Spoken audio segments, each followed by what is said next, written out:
Assalamualaikum warahmatullahi wabarakatuh. Perkenalkan, nama saya Putri Aulia Rahma dengan NIM P071333221034 dari Program Studi Sarjana Terapan Kesehatan Lingkungan, jurusan Kesehatan Lingkungan. Pada kesempatan kali ini, saya akan memaparkan mengenai strategi pemberantasan korupsi dari segi penindakan, pencegahan, dan pendidikan, serta hukuman yang pantas untuk pelaku korupsi. Sebelumnya, saya akan memaparkan apa sih itu korupsi. Korupsi adalah tindakan penyalahgunaan kekuasaan atau posisi yang diberikan kepada seseorang untuk memperoleh keuntungan pribadi secara tidak sah. Korupsi merugikan masyarakat secara luas karena mengurangi sumber daya yang seharusnya digunakan untuk kepentingan umum, seperti pembangunan infrastruktur, layanan kesehatan, dan pendidikan.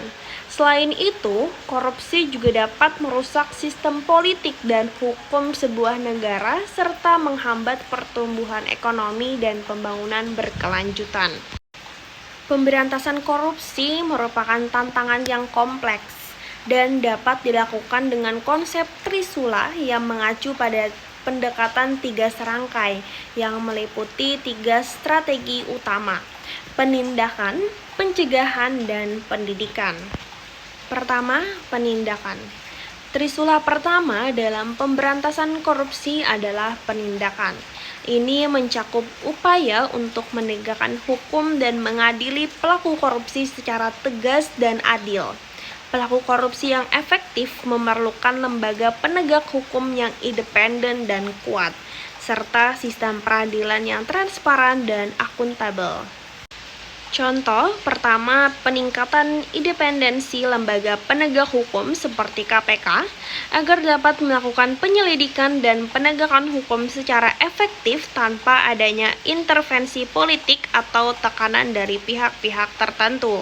Kedua, memperkuat sistem pengadilan dengan peningkatan kapasitas, transparansi, dan akuntabilitasnya untuk memastikan bahwa pelaku korupsi diadili secara adil dan tegas.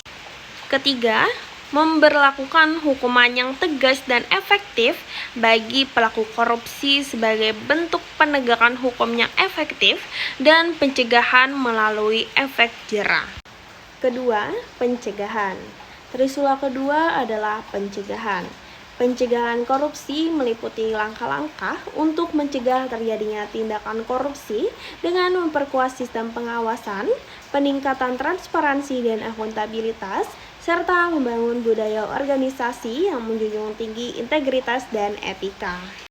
Contohnya, pertama, mendorong transparansi dan akuntabilitas dalam pengelolaan keuangan publik, termasuk dalam proses pengadaan barang dan jasa, serta dalam laporan keuangan pemerintahan. 2. Memperkuat sistem pengawasan internal dan eksternal untuk mencegah terjadinya penyalahgunaan kekuasaan dan dana publik. Ketiga, menerapkan sistem pelaporan whistleblower yang aman dan efektif untuk memfasilitasi pelaporan pelanggaran atau tindakan korupsi tanpa takut akan represalia. 3. Pendidikan. Trisula ketiga adalah pendidikan. Pendidikan anti korupsi merupakan langkah penting dalam membentuk kesadaran dan nilai-nilai integritas di masyarakat.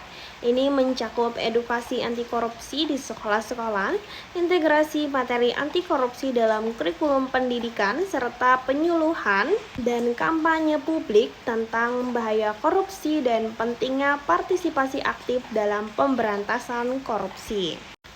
Contoh, pertama, melakukan pendidikan anti korupsi sejak dini di sekolah-sekolah untuk membentuk kesadaran dan nilai-nilai integritas sejak usia dini. 2. Mengintegrasikan materi anti korupsi ke dalam kurikulum pendidikan formal di semua tingkatan pendidikan. 3. Mengadakan kampanye publik dan program penyuluhan yang menyasar masyarakat umum tentang bahaya korupsi dan pentingnya partisipasi aktif dalam pemberantasan korupsi.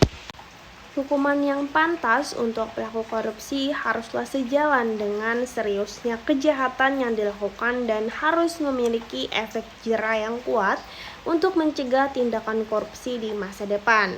Beberapa hukuman yang mungkin dipertimbangkan untuk pelaku korupsi meliputi: pertama, penjara. Pelaku korupsi harus dijatuhi hukuman penjara yang sesuai dengan tingkat kejahatan yang mereka lakukan.